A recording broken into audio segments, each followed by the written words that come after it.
Imagine an archaeologist, say 1,000 years in the future, um, trying to figure out how you and I lived. Right, like trying to piece together our whole society from scratch. Exactly. But all our buildings are gone, our hard drives are, just dust. The only artifact they actually managed to dig up is a single sheet of paper. Oh, wow. Just one page? Just one.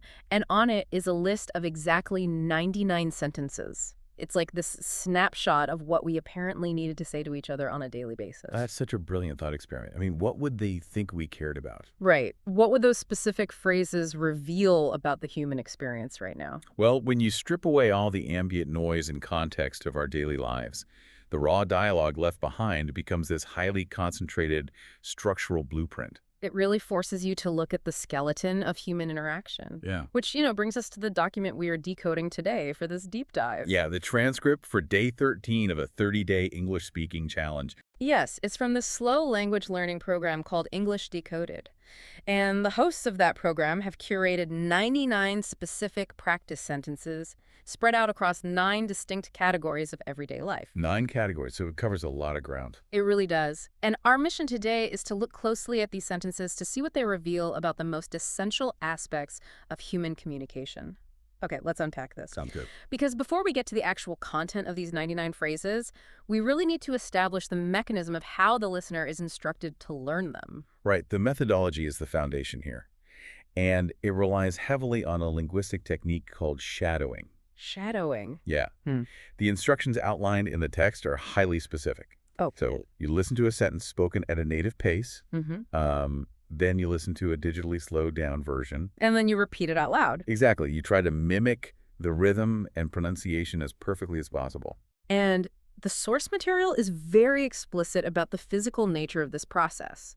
One of the hosts literally tells the listener, your mouth needs the practice just as much as your ears do. I love that phrasing. Right. Because it treats language like building muscle memory in sports or, learning the fingering for a complex chord on a guitar. You are literally training the tongue and jaw to hit distinct micro sounds. Specific phones that might not even exist in your native language. Yeah, exactly. Well, that physical remodeling is a fascinating area of cognitive science. When you listen to a new language, your brain's auditory cortex is processing the sound, but you aren't actually wiring that language into your active vocabulary until you engage the motor cortex. So you have to physically move your face. You do. The auditory feedback loop requires you to move your jaw, your tongue, your vocal cords.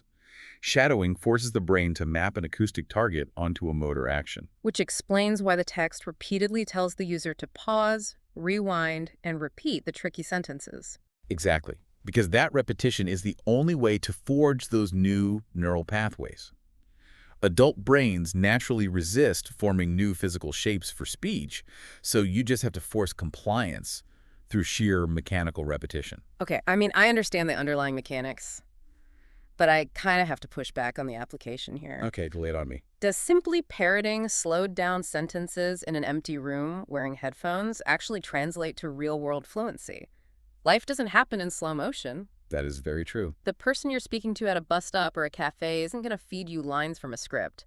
It feels like training for a marathon by running on a treadmill in a zero-gravity chamber. That is a great analogy. And the lack of spontaneous friction is definitely the ultimate hurdle of any isolated learning method. But what's fascinating here is that the curriculum actually anticipates that exact problem. Yeah, they don't just leave the learner trapped in the sterile environment of their living room. At the very end of the Day 13 script, there's a specific, actionable directive. Like homework. It's exactly like homework. The hosts instruct the listener to take at least 3 of today's 99 sentences and deploy them in a real-world conversation before the week is over. Oh, I see. They specifically suggest low-stakes entry points, right? Like using the phrase, I'd like a haircut, please. Or let's plan a video call soon. Yeah. Right? They're essentially taking the training wheels off. By assigning that, the program bridges the gap between the isolated practice of shadowing and the unpredictable, chaotic nature of actual human interaction. That makes a lot of sense. You drill the mechanics in a safe space so that when the anxiety of a real conversation spikes, your newly built motor pathways just take over. Yes, the words simply materialize. Okay, that transition from theory to practice makes perfect sense. Wow. So having established the physical mechanism of shadowing, let's dive into the actual content of the script. Let's do it. Because the way these 99 sentences are grouped is jarring in the best way possible. You spend the first few minutes practicing these highly earthy, tactile, survival-oriented phrases. And then, barely taking a breath, you have to code switch entirely into the sterile terminology of the digital age. Yes. The juxtaposition hits you immediately. You start out in the woods, dealing with the elements, and moments later you are navigating virtual interfaces. It's intense. It almost feels like the curriculum is deliberately trying to mimic the cognitive whiplash of modern life. Look at the first set of sentences. Let's set up the tent before it gets dark. Very grounded. Right. Make sure to pack a first aid kit. We should bring enough water for the hike. You are physically grounded in dirt and fading daylight. And there's this deeply reflective phrase mixed in too. Nature really recharges me. Beautiful sentiment. But then within seconds, the vocabulary completely shifts. Suddenly you're saying, I need to submit this assignment online. And could you share the course link with me? Welcome to the internet. Exactly. And then you dive into gaming. I just unlocked a new level. Or I need to update the game first. We bounce between needing a first aid kit and needing a software update. Why group these two wildly different environments on the exact same day of practice? Well, that cognitive whiplash is exactly what they're capturing. Because those two realms, the natural outdoors and the digital space, represent our two primary avenues for escape and for growth. Oh, interesting. If you look at the underlying psychology of the phrases in both categories, the human drive is identical. Yeah. In the woods, you are trying to master a challenging physical environment, right? You practice a sentence like, watch your step, the trail gets steep here. Right. Now look at the digital equivalents. I've been stuck on this level for days. Or, could you show me how to play this? Ah, I see the connection now. Whether you are trying to conquer a steep trail with a heavy backpack or master a complex virtual landscape, the intrinsic motivation for achievement remains exactly the same. You see that parallel in the need for cooperation, too. In the camping section, the learner practices, the campfire is ready, let's gather around. Yeah, the social element. And in the gaming section, they practice, let's team up for this match. It highlights that we are fundamentally social creatures seeking connection. Exactly. We want to gather around the fire to share an experience, even if that fire is just the glowing pixels of a computer monitor. Wow. So the environment completely shifts from tactile to virtual, but the behavioral architecture maps almost perfectly from the forest to the screen. It really does. Our need for community and shared struggle is constant. But here's where it gets really interesting. Because as much as we value escaping into the woods or leveling up online, a massive portion of our daily dialogue is rooted in simple, unglamorous maintenance. Yes, the daily grind. We spend an enormous amount of our mental energy just keeping our homes clean, feeding ourselves, grooming our bodies, and the text dedicates a huge chunk of real estate to this. Because the curriculum recognizes that domestic maintenance requires a surprisingly sophisticated level of communication. Let's look closely at the household chores section. When you practice a sentence like, let's divide the chores between us, you aren't just memorizing verbs. No, not at all. You are practicing the linguistic negotiation of domestic equity. Or asking, could you help me vacuum the living room? But tucked right in the middle of this labor negotiation is this sentence. Cleaning always makes me feel more relaxed. Now, I have to ask, do you think language programs intentionally embed positive affirmations within mundane vocabulary to make the maintenance of life feel more rewarding? It feels almost like self-hypnosis. It certainly functions as a psychological buffer against the drudgery of chores. But from a sociolinguistic perspective, what connects the household chores, the barbershop, and the farmer's market sections is the concept of pragmatics. Pragmatics. Yeah, specifically the unwritten rules of social grace. These aren't just simple transactions where information is exchanged for goods or labor. They are delicate diplomatic missions. The idea of buying tomatoes as high-stakes diplomacy is fascinating. I mean, it is entirely about managing social capital. When you ask a partner, could you fold the laundry, please? You are carefully modulating your tone to avoid sounding like a dictator in your own home. Right. You are preserving domestic harmony. Exactly. And the same pragmatic rules apply to the farmer's market. The text equips the learner with sentences like, how much are these tomatoes per kilo? And, could I get a taste before buying? Because you can't just walk up to a stall, grunt, and grab a piece of fruit. Exactly. There is an elaborate dance of politeness required to participate in society. Yes, it's what linguists call phatic communication. Speech designed to maintain social relationships rather than just convey pure information.